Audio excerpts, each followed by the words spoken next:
Yeah, that's what politics just give me a headache. Mm. It's just too crazy nowadays and too corrupt and too many different things. And I really think that if there's one thing, and I don't talk politics at all, but Mhm. if there was one thing that I really wish we had that Canada has, is the vote of no confidence, where you can just sit there and get enough people to sit there and say, you all suck and we're starting over and do Yeah. a vote of no confidence. I would Mm, love to do that. That's the traditional parliamentary system, right? Yeah, yeah. Yeah. I So think that would be awesome to just sit there and say, you know what? y'all You suck. all suck. You're Yeah. out. And just Yeah. go from there. We could I do would, it if there's a couple of key seats lost as a by-election. But yeah. yeah. I think we should do an election that lasts about 3 weeks from the point that the person sits there and says, I want to be president, to the point of where you actually vote, and just cut out all the crap. You're going to find out who's got it and who doesn't. You know, it doesn't matter if you have $1 Mhm. billion. You don't have the time. You got to get in there and do it right. But Yeah. I digress. All righty. You guys ready? Sure. Yep. All right. I do need to hit record. Does Let help. me pull up the show notes. Yeah, that's always good. All right, I think we can do this. Hey, folks, welcome to the Geocaching Podcast. We're about to start, and we will get going. Looks like we're live. Let me make sure this is stopped. Over here, it is. All right. Okay, folks, sit back, relax, get your favorite libation, your favorite snack. The Geocaching Podcast is coming at you right about now. You wanna know how to find it. Seek it out when they hide it. You know it's in the bag when it's an easy grab. But come on, take a chance now. So go, geocache, geocache. And if you need help, we're right there in the flash. If you got a question, just call in and ask. Uncover the stash on the Geocaching Podcast. The Geocaching Podcast. Welcome to the Geocaching Podcast, episode 504, recorded live on July 19th, 2017. I'm your host, Headhardhat with. Taz 427 and Info Ferret. You can join our chat room and watch our live video stream, plus participate with us as we record this episode. All this and more can be found at www.geocachingpodcast.com/live. Be sure to contact us via our voicemail line at 630-31-VOICE. And also find us on Twitter at geocachingpodcast.com/Twitter and Facebook at geocachingpodcast.com/Facebook. This episode is sponsored by our good patrons of the Geocaching Podcast. To become a contributing patron, simply click on the Patreon logo on our webpage to help keep our podcast going. From all of us at the Geocaching Podcast, we thank you.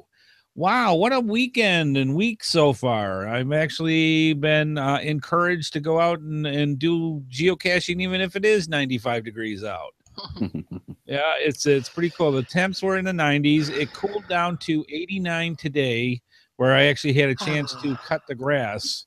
And I had to cut it now because it's going to be over 100 after Friday, or starting Friday. we dipped down to 95 yesterday. We were in the hundreds over the weekend. So, but of course, I managed to get out to an event, and there was actually over 50 of us squeezed into a little mermaid with coffee place, also known as Starbucks. There you go. Trying to do Mary Hyde event. That's funny. Yeah, I mean, same with here. It was on the weekend, so on the 15th, on Saturday, I went out. Wife Amy had to work. I had like a 1 hour window, and so I drove that 1 hour to get to the location because nobody else had any pirate stuff except for one that was way far away in Durham, and it was like 8 o'clock in the morning. That wasn't going to work. So I drove to this other one that happened to be 8 o'clock at night, and it was at a snowball place. Now, Sarah, I don't know. Do you guys have snowball places in in New Zealand. Depends what you mean by a snowball. I think it was shave ice. Yeah, shaved ice with different flavorings that they put on it. I know what you mean, but you tend to call them shaved ice. Snowball for us is some fizzy pop or Coke or whatever variety of carbonated beverage with a ball of ice cream put on the top. Yeah, that's a root beer so we got those floats. Yeah. Some people call those snowballs. Yeah, interesting stuff. Well, you learn a lot. Well, it was very nice because it was 90 degrees at 8 o'clock at night, and to have this shaved ice, I had. It was funny. They called it the Frogger, and they had, of course, spell it FROG -R, because if you call it Frogger, then you got to go against all the trademark stuff. But basically, it was a snowball. Half of it was pineapple, the other half was blue raspberry, and on the top of it was a gummy frog that you could have with that. And I'll tell you what, that was really good. I haven't had a snowball in forever, especially in the heat. So it was just a nice event. We had a bunch of people show up, had a good time talking, and took about a half hour and away we went. But it was fun. I got to get about 4 or 5 other geocaches in the area, which really was great. So got that going and kind of had the bug again to really get going with things. I managed to get a couple of caches in the area as well, and a DNF. I got to get that DNF in there. Yeah, well done. Absolutely. Well, she says in her best pirate accent, well, me hearties, it's all been about avoiding the squalls and the tempests this week because it's been bloody cold. Whilst it's getting winter where you're at. Oh yeah, whilst getting things sorted for a Merry Hyde event I hosted. One perk of hosting events is you get to name them. Yes. So should you actually happen to need a cache beginning with the name Y, with a Y, do a July spelling challenge, you have that prerogative. Wow. So I called it Yo Ho Ho Me Hearties, and that tidied that one off very nicely. Very nice. But we had about 25 people braving the elements. They signed the log sheet, which was a plastic pirate's tablecloth I'd picked up from a $2 shop. And I rewarded them with 30 minutes advance notice of 3 caches I'd got placed that went live just after the event finished. We have a nice reviewer. He holds them. If you ask him very nicely, he'll hold them back to a time. Oh, wow. That is so did you allow them all to get a shared FTF? Oh, hell yes. I had one person say, why did you do that? I said, well, there are so many professional FTF chasers around the place, several of whom were actually at that event, that I thought I'll give those for whom an FTF really means something a chance. And they were all fairly close, and they were all walkable too from where we were. Hopefully I haven't done much this week. It's dark after work, so that sort of stops things. But I should get the doubloons tally up on Saturday. A friend of I've got a numbers run planned because she's 71 short of the 2,000 cache mark. Oh, wow. So we're going to see if we can hit, if we drive like mad, see if we can hit that for her. Oh. So I'll have to tell you next week. Oh, excellent. Good stuff. Yeah, the last time I tried to get a cache published right at the time an event occurred, it published 2 days later. And I told everybody there's going to be a puzzle cache launched at the event. And it was quite literally 100 feet from the event. Oh, geez. Well, wow. I had pre-prepared and turned up with about 20 printed scrolls with the cache detail, with the coordinate details and the rest, nice. So that even if it hadn't gone live, and it didn't go live till afterward, they had the information they could put into their phones or GPSs and go find it. Very nice. Good planning. Yeah. Did you guys do anything for this week yet? I went out. I got my message in the bottle on Monday, and wife Amy and I were at a restaurant, and it's like, okay, let's go to get our cash. So away we went. And I saw. Yep, there we went. Found a little interesting, those squeezy toys. Ours happened to be a pig, and if you squeeze it hard enough, the eyes bulge out, which is that is addicting as heck. I'm just saying, it's like it's great. I loved it. Very very good stress relief. Yeah. But we got our 5 points to add to the team, so that'll be good. Well, to say I've got one because okay, it's cheating. I'm going to put my hand up. I had that Y event that meant that I could then work back and complete a spell July with caches found in Y. Because I needed an event or a letterbox or something unusual to give me four. You went and made an event for the benefit of your own person? That never happens with geocaching. Surely not. You bet you're casting nasty motives to me. I'm unabashed. And I may be entirely guilty. You're supposed to create a sock puppet account to do that. Exactly. That's far too much work. Do Bollocks it right. to that. Anywho, so yeah, we had lots of good stuff going through, and looks like a lot of people had fun. And according to our the last look that I had at the Friend League, we more than enough have people with their points for that. I did hear one thing that I did want to bring up for the people that may or may not know. I think there's a little bit of misunderstanding somewhere in the writing. Somebody gets the impression that if you have, say, 100 people on your friend list and 30 of them have no points, that somehow counts against you. It does not.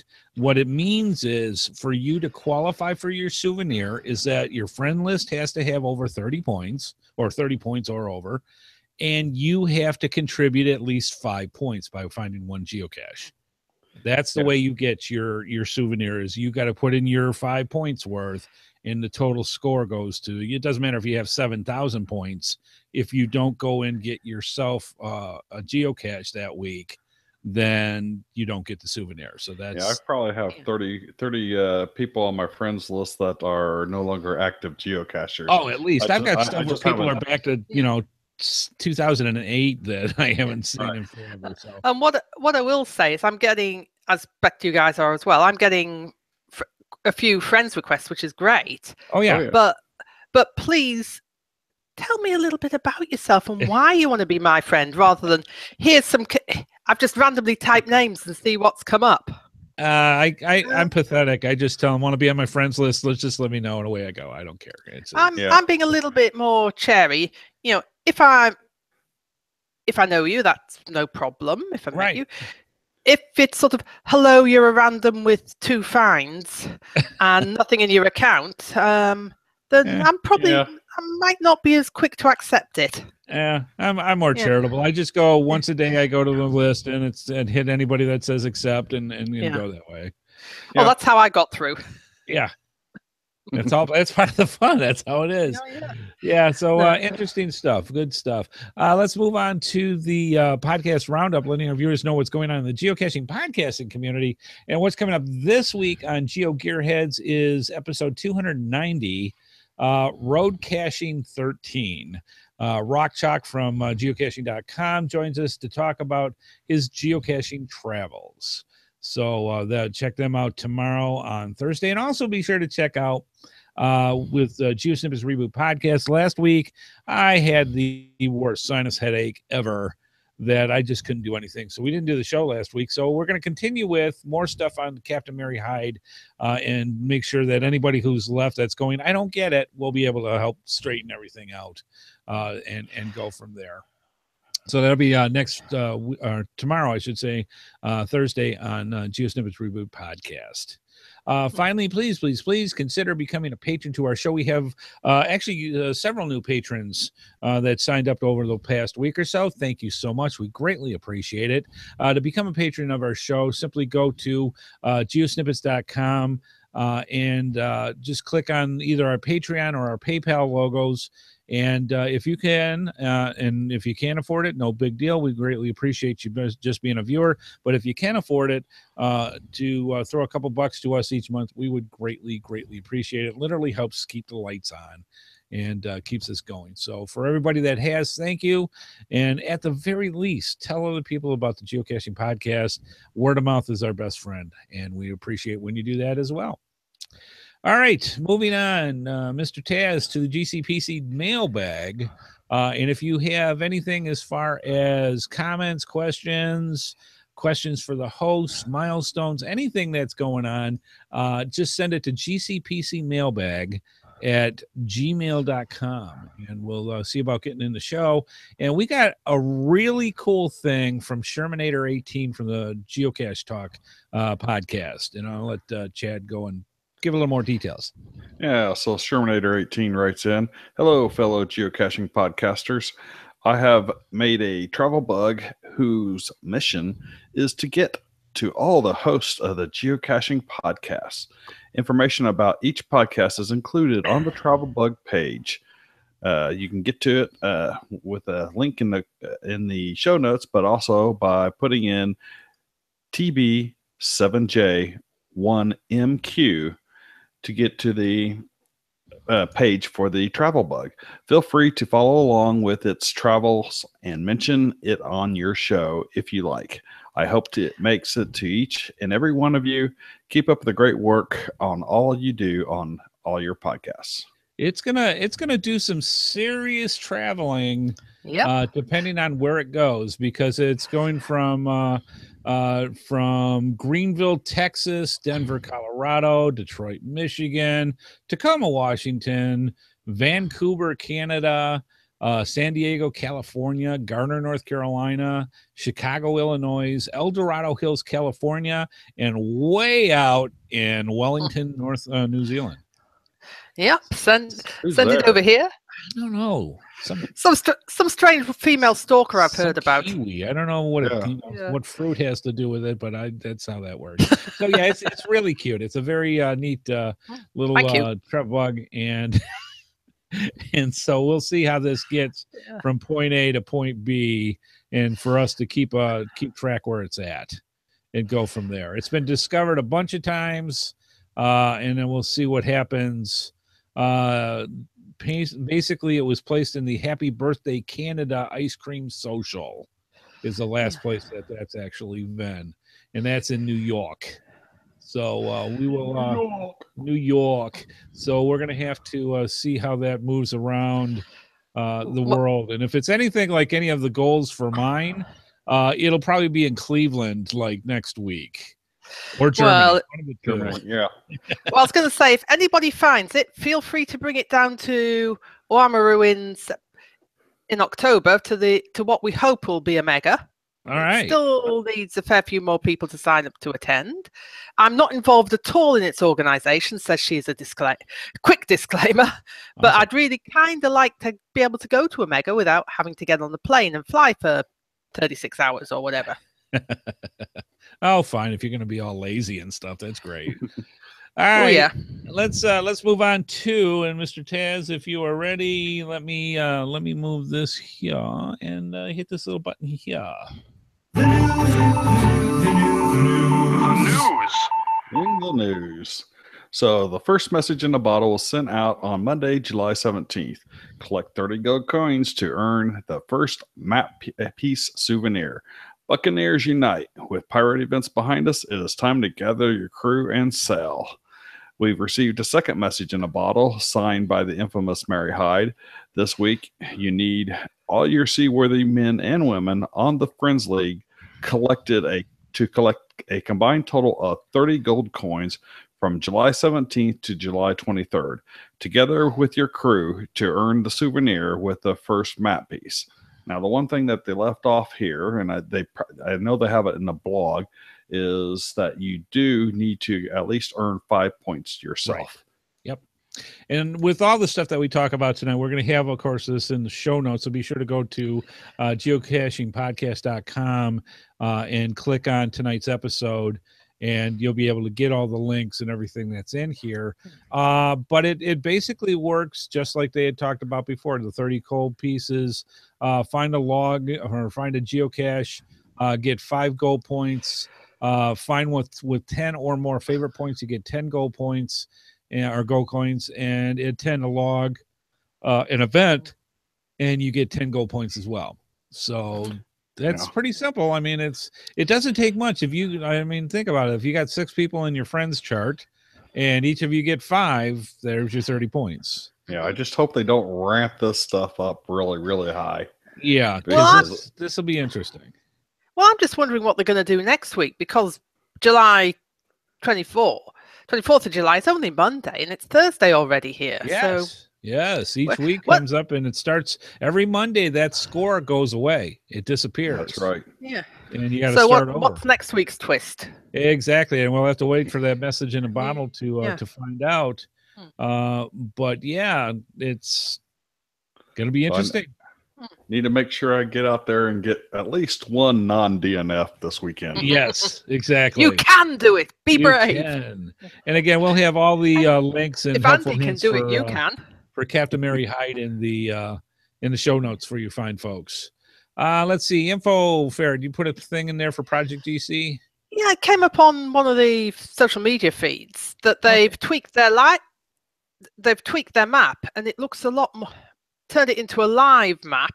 It also shows updated coordinates for puzzles and multi-caches where you've put in amended coordinates, and it mentions something about a filter to include archived caches if you want. But Really? I haven't tested that, so I can't comment. That would be very interesting. I would be very interested to see a map that has all the archived geocaches.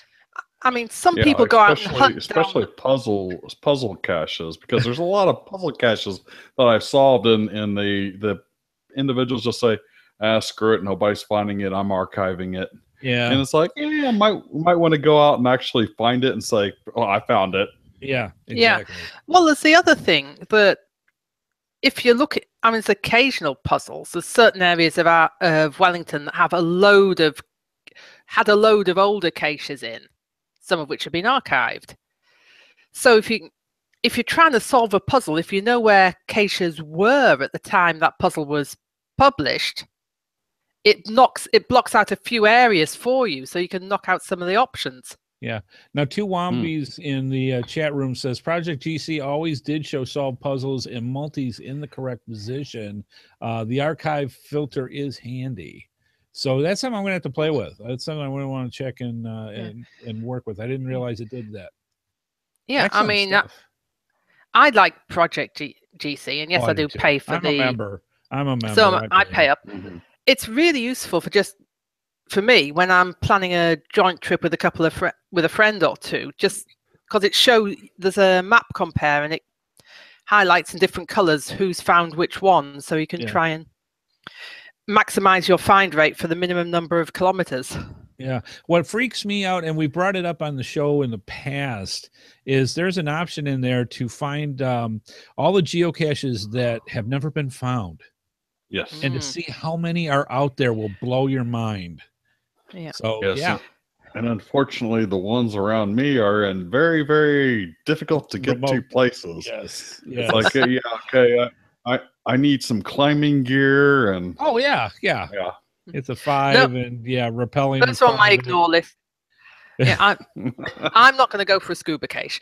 Oh, come on. I would love to do a scuba cache, or at least a skin diving cache. Yeah. No, water's too cold. Yeah. Well, for you, maybe, I guess. Yeah. Well, the other thing to look at that I went and looked at this morning. I guess I've sort of almost got used to the geocaching map, what I call the measles map. With all the dots in different colors. Yes. And when you go back to Project GC, they show the map in its old format with the little squares with the arrow pointing down to exactly where it is. And I looked and thought, actually, I do still, yes, the measles map looks cleaner. But for actual use, I do prefer the square with a point. Oh, very good. Very good. Let's see, other stuff. Tonight's episode is basically our Cacher Coffee for July. And basically what that means is we go out and find different stories to talk about or discussion points to talk about. You get your favorite libation, you kick back, and you just kind of talk. And that's kind of what we do with our Cacher Coffee. And I'm kind of curious. I've got the link in our show notes. And again, folks, you'll be able to get your hands on this as well. Basically, if you just go to www.geocaching.com/play/friend league and you're logged in as you, it will sit there and bring up your friend list, your friend league list. I was just curious how you guys were doing on mine. Obviously, I'm like 12th down on the list. I really want to thank geocacher GeoProf123, who has 255 points. I think that we'll make it over the 30-point limit this week. But so I'm just trying to bring up mine. I have no idea what I'm doing. Yeah, that's normal. I'm down at number 7. So they put you at the first. If you haven't done any, they put you at the top of the zeros list.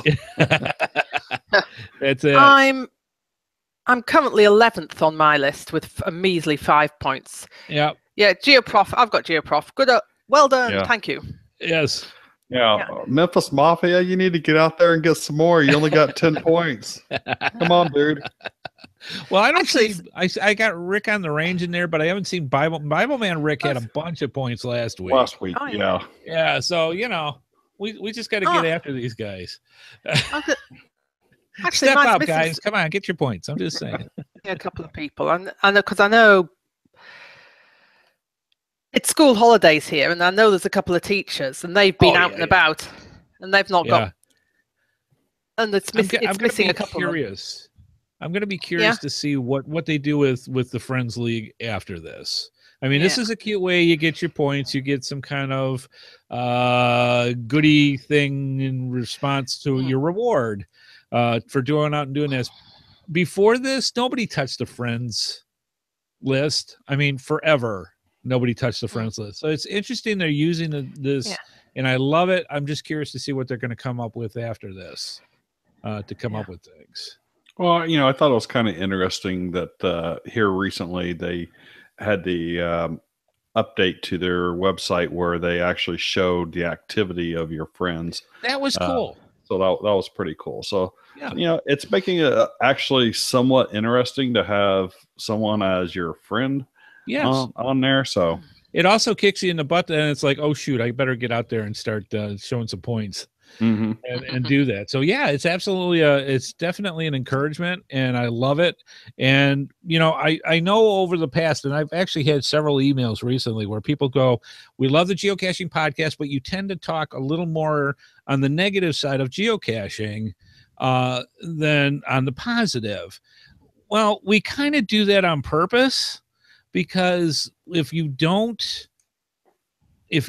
bring up the stuff that is negative, it never gets discussed. And that's why we do this. On the flip side of that, we love talking about when things are starting to move. And ever since Brian has taken over, no offense to Jeremy, ever since Brian took over, things have started to click. Things have started to go into motion, and we're seeing it more and more, and we love it. It's great to be able to sit there and look forward to stuff again when it comes to geocaching as a whole. So yes, we tend to be the devil's advocate sometimes. Maybe we should make T-shirts and just say Geocaching Podcast, the devil's advocate. And just we love when things go well and geocaching does well. But on the other hand, we also feel it's our responsibility to also bring discussion. And so for the people that do write us and say, sometimes you're a little too negative, we understand that, but that is, in my humble opinion, I can't speak for everybody on the show, but in my humble opinion, that's our job, is to make people aware of different things and bring up discussion and go from there, whether it's positive or negative. I mean, a lot of it is personal all hate views. mail goes to Andy Headhardhat. All hate mail goes to Headhardhat at Geocaching Podcast. At least I'm far enough away to avoid most things being thrown from most places. That's why I keep my good car in the garage and the bad car out for the driveway. Come on, we've said nice things about reviewers today. I know it. I know it. Yes. So it's, we're not all bad, but it's just, that's how it goes. And we do get emails from people sitting there saying, all of them say they love the show. It's like, right. There's reasons behind the discussion. And sometimes you can't be all sunshine and unicorns and rainbows all the time, because that's not realistic in my book. So that's why we do what we do. And thank you, fine folks, for sending us those comments, because then we know where you're at as well. And then we stop bringing out the torches and the pitchforks as much and start talking about other things. So that's how that goes. Let's see, tonight with Cacher Coffee, one of the things that I thought was interesting is this is out of the Chronicle Herald out of Canada. And I'm going to bring this up on my screen here so I can talk about it. It says, geocachers to unite in the Maritimes. And this is out of the Herald Lifestyles. And basically what it is, it's the Maritimes will see an increase in outdoor enthusiasts in the region starting July 29th as the Association of Nova Scotia Geocaching hosts the 4th Maritime Mega Geocaching event in, I'm going to butcher the name. I apologize to my Canadian friends. Truro. Take a shot. Truro? True. If it was Cornwall, it would be Truro. Okay, fair enough. All right. And you know me, I can't pronunciate anyways. I'm just saying. The geocaching. Yeah, Truro. Yeah, the geocaching event will attract more than 500 people per year. Is being held in Nova Scotia for only the second time.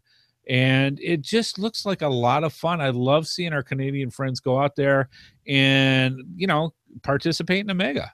It's great. Yep. Excellent stuff. Let's see. This year's mega geocaching event will feature information sessions, vendor and information booths, a pancake breakfast. You got me there. Oh, I'm over. Yeah. I'm there.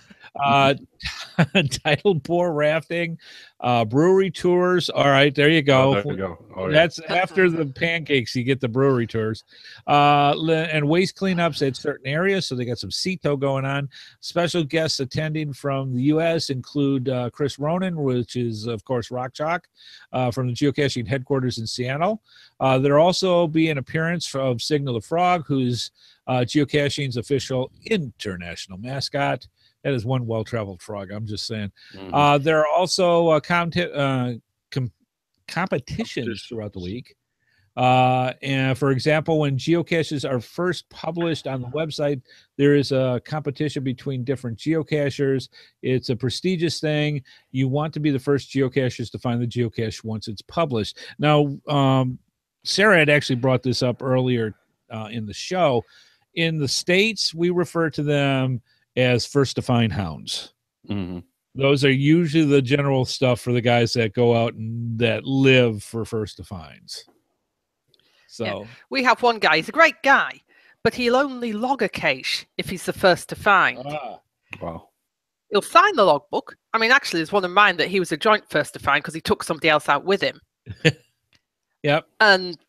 But ye trees, if you're listening, get your bloody logs up to date. You're about 5,000 adrift.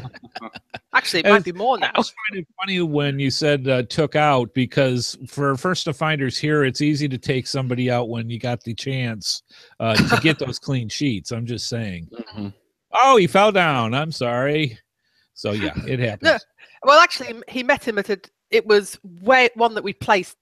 A couple of us placed deliberately to wind another cacher up, who's also a first to find hound. Yep, that's it. And it's way out in the back blocks. Yeah, I don't know. Tail end of Forestry Road. I swear, some of the geocachers that I know, the first to find hounds in our area, have a frickin' transporter. There is no way they beat me. I'm like, I get the announcement. I am out the door. I'm half a mile or a mile away from the geocache, and I'm watching their taillights drive away as I pull up. It's like, how do they do it? Yeah, so, yeah. I no idea. Texas writer lived an hour away from me, and the cache would publish 5 minutes away from me, and I'd go out right after it's published, and he's there. It's like, oh yeah, how in the hell? Apartment language. No, that's all right. But we, it's like haven't checked his stats in a couple of years now, but the last time I checked, he had 2,500 FTS. Yeah, it's like, how? Yeah. It's amazing for that. The second one is, of course, we had to hit at least one geocaching bomb report. This one I found relatively, I don't know if humorous is quite the word for it, but does the word terse mean anything? Very abrupt. Very abrupt, very short and abrupt. Very little of anything. Basically, it just says, quick read, diligent police work ends in empty geocaching container.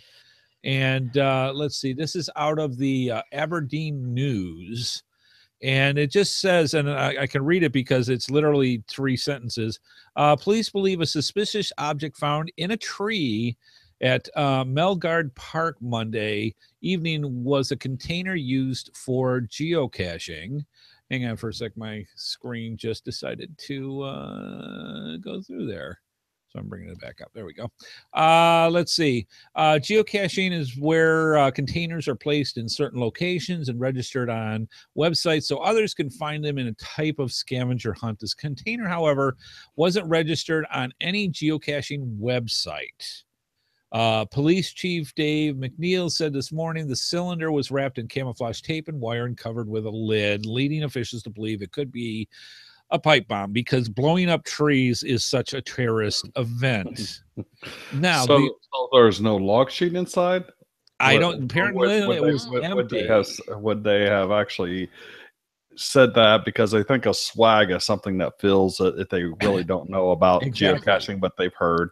And number 2 is like, did you solve all the puzzles within 2 miles? Right. And all the multis, it's like, I don't think so. My bet is it was a puzzle or a multi-final. The only other thing I could think of was that it was either archived and that's a possibility, or it was on one of the websites that no longer exist. So you've got open caching.com and go that way. So I don't know, interesting stuff. But so I'm clicking on, I wanted to see information about what they had with this. And it said, click here to get all the details on the suspicious container. And there's like, literally, it just says, police believe a suspicious object found in a tree at Melgard Park Monday evening was a container used for geocaching. Thank you for reading. So I'm like, a little more meat with that one, please. It's just I just found it interesting how little information. There is another report of it later on in a Tuesday update, which was about just not a whole heck of a lot. But the kicker was, because of this, the entrance to the park was blocked. There was still half a dozen police vehicles by 10 p.m., including one at the campground building at the park's east side. The main road was blocked, and the public would not be allowed in the park until the object was removed and identified. I would hope they would identify it first and then remove it, but I'm just saying. Apparently they don't have a bomb squad in Aberdeen that's dying to do some practice. Yeah. I'm just saying. So yeah, that's another one of the police bombs in the geocaching universe. And like I said, how many trees have actually been blown up enough to bring public awareness to containers hidden? I mean, Amy still laughs every time she talks about the banana in the pine tree. I'm just saying. So yeah, I don't know. Interesting. I could see that would be fairly appealing. Oh, that was almost okay. That one gets. I'm just saying. It was bad. Bad enough to get that. Get a ding there. I've got a bunch more if you want them. No banana jokes. No. I'm afraid of kiwis with bananas. I'm just saying. All right. This was interesting as well. Raised an eyebrow, and I'm going to see if I can bring this up on the screen. This is a Kickstarter, and it's called the Forest Sprite Beacon. It's a nighttime geocaching device.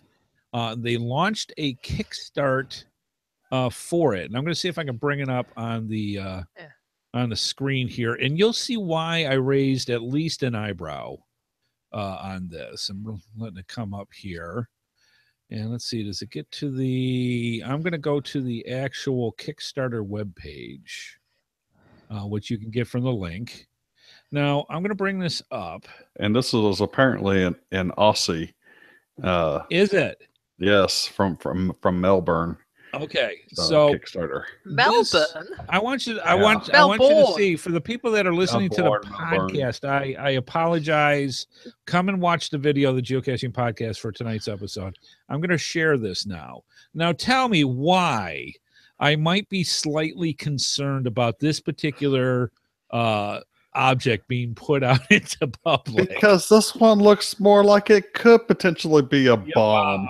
Yes, basically what it is a round cylinder, and inside of it is a chipboard, a battery, and it's all soldered and connected together. Now, the idea, I think, is awesome.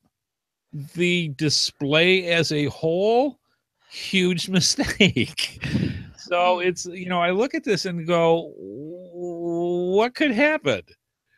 So I'm going to see if I can bring up I'm going to actually play. The sound shouldn't go through. So let me actually play this, and you'll kind of see for a second here what it looks like. It's only a 33-second video. So the idea is you put this thing out as like a fire tack, and you put it out in the woods. And if you use a flashlight at whatever distance that they've got it set up for, the LED will kick off and light up for you. So it's basically an electronic fire tack. Yeah. Well, I looked, and it mentions road gaining or orienteering at night over large distance to assist in finding the kite in the dark. Now, I've not done much night orienteering, but I know plenty of people that have. And part of the fun, for a given definition of fun, is that you just out with a head torch on your head and you try and find it. You don't need a light that's going bing, bing, bing. Here I am. Right. Mm-hmm. Yeah. And for a night cache, in the dark, I could see the use of this on a trail for a night cache. I wouldn't want the whole thing to light up, but maybe for the final or something, to get to it eventually or something like that. I could see how that would be semi-useful for somebody like that. It's an idea, and I don't want to kibosh people's ideas with it. But as a whole, from a design, if they camo the thing somehow and maybe make it look less like a bomb, would be a whole lot better than the here's your chipboard with a battery. What could go wrong with that? So. Yeah. So I had a Google road gaining here because I was thinking, when I hear road gaining, I'm thinking of maybe a sport that follically challenged individuals do. Right. I wouldn't have that problem, but that's all right. I'm not making any comments about the average participants around here. I could get into trouble. But yeah, that's orienteering sport basically. Yeah. Longer distance, longer times, and you have to go out in at least pairs for a safety thing. Right. Yeah. So it's an interesting concept. I could see somebody coming up with the same kind of. Now, the thing that I thought was neat that they were doing, not that it would be the greatest amount of draw of people, but one of the reasons why it was made is they attached one of those to a kite that they could go and do nighttime with using that, because there's like 4 different modes that you can put this thing in, whether it's how it flashes or how long or anything like that. But the idea is if you lose the kite at night, you're able to at least have a chance of finding it, that kind of thing. So I can see for pets or some other thing that I've seen those type of things where it's easier to find them at night because it's got such a bright LED to it. But specifying for geocaching like that, I'm not the biggest fan. So interesting stuff, though. Forest Sprite Beacon is what it's called. I think for us, you'd have to be careful where you put it. Oh, absolutely. I mean, absolutely. If it is like out in the middle of the woods, okay, I could see that. Maybe up, maybe out of the way that the average Joe isn't going to see this thing during the day and go, oh, my God. There's an exposed circuit board with a battery in it. It must be a bomb. Exactly. That's what they're going to think. It's well, the funny part is, and I'll have to be honest, when I saw this, that's the very first thing that popped in my head. It's like, oh my God, that looks like a bomb. So, what do you do? I know the difference, but people may not. So, yeah, a little more design in that one. Now, I need to put out a bomb-themed geocache, except for hide it inside of a of an ammo can, so that it's, you know, to a geocacher it's like, yes, it's a geocache, but yes. I see. Put it like nested 3 or 4 deep, right? So they can't do it until you actually see it. And then when it gets light, it makes sounds kaboom. The thing that I remember way back, somebody getting in trouble because they literally made an Acme dynamite igniter. Yeah. It was completely fake. It literally said Acme on the front of the thing, and it was the old Yosemite Sam dynamite. Wile E. Coyote. Yeah, exactly. And people went crazy because they had that out. It's like, you know, what are you gonna do? So yeah, that's interesting stuff. But yes, take our word for it. If you want to put out a geocache, do not make it look in any way, shape, or form like a bomb. Bad. Very, very bad. So that's pretty much all I've got tonight, guys. Anything else that you've got to talk about? Not hugely. I mean, I was thinking at some point we ought to do a dumb thing, sort of almost a Geisha Coffee on sort of dumb things we've done or seen other people do. We need a couple hours for that one. I'm just for mine alone. I think what you should do, Sarah, is tell them your come to Jesus experience. Oh gosh, that was from last week, but never made it to the show. Yeah, I was out tidying up a trail before I'd heard rumors it was going to be archived, and I'd sort of done half of it, but for one reason or another never got around to doing the other half. And it's between Wellington and the Hutt Valley, which is about an 8 or 9 kilometer stretch of road. You've got State Highway 1 on one side, you've got the train tracks on the other, and the cycle path goes in between, and it's a fairly grotty cycle path. It's not. And even to make it even worse, the last sort of 800 meters of it, sort of just under about 3/4 of a mile of it at the hut end, there's no site wall, there's no sort of barrier, so you're walking beside the road. Fortunately, there aren't any caches on that bit, so I'm eternally grateful. But anyway, I went out, grabbed the last couple of caches that I knew were there. I know there was one that theoretically was missing, so I had to come back later and do it. But anyway, I was turning around, I was walking back, and I saw somebody walking along this road, walking along the track. And normally you see a couple of joggers, the occasional few cyclists, occasional very intrepid sort of pack of people out for a walk that day. But I saw this one guy, and he was walking along, couldn't see what it was, carrying something, and it looked, and they're wearing a high-vis vest. And when I got closer, I saw what he was actually carrying was a cross bigger than he was. And even better, he wasn't actually carrying it. It had the sort of long bit that would normally drag along the ground unless you got superhuman strength or someone to help you. Had wheels on it. So he was out taking his cross for a trundle. Oh my. With a high-vis vest. I mean, I can see if you want to bring Jesus to the masses, walking along a cycle path is probably not the best way to do it. Wow. Well, it's much more convenient, though. I mean, without being in disrespect. I mean, I know Jesus is everywhere, but that's not quite where you expect. It just goes to prove that you just never know who you're going to meet while you're out geocaching. So it's, Unfortunately, I don't have any photographic evidence, so you'll have to take it on my word. I love that. Look, I've seen pictures on the internet of these events occurring, and I'm not talking just like on the Via Dolorosa in Jerusalem. Yeah. You know, I'm talking out in the middle of nowhere and nobody around, and it's like, that is weird. Yeah, I mean, that has to be the strangest encounter I've had on any geocaching trail. Wow, that would be one of the top of my list. That would be on the top of my list. Yeah. Wow. Yes, I was sober. Okay, we were going to clarify, and it was about 1:30 in the afternoon. So there you go. Yeah. Hey, like I said, you just never know who you're going to meet.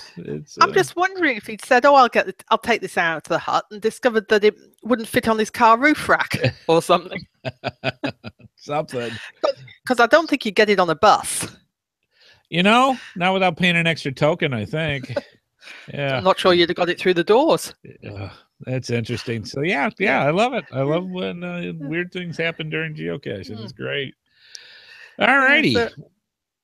Okay, so I think that's what we've got for this week. And folks, we will see you next week on the Geocaching Podcast. Thank you for stopping by, and please make sure send into the GCPC mailbox. We need some more milestones and questions to the hosts and such. We'd greatly appreciate that as well. All right, I think that's about it. I want to take Chad and Sarah. And Chad, I was going to say, I'm glad you feel better. Yeah. Yeah, I'm able to talk now. Yay. Does help. Absolutely. So good to have you back. All right, good stuff. I think it's time to boogaloo here.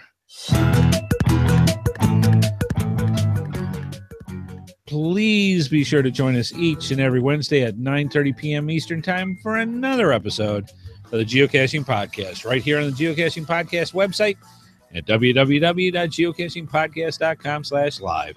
The video version of our show is available on YouTube, and the audio version is available on our home website, iTunes, Stitcher, Google Play, and many of your favorite podcatchers. We love hearing from our viewers and listeners, so please visit us through our social media sites or contact us via our voicemail line at 630-31-VOICE. The Geocaching Podcast is a Headhardhat production and is produced by Andy Smith, Scott Burks, Chad Courtney, and Sarah T.S. This show is copyright 2017 by Andrew T. Smith. All rights reserved.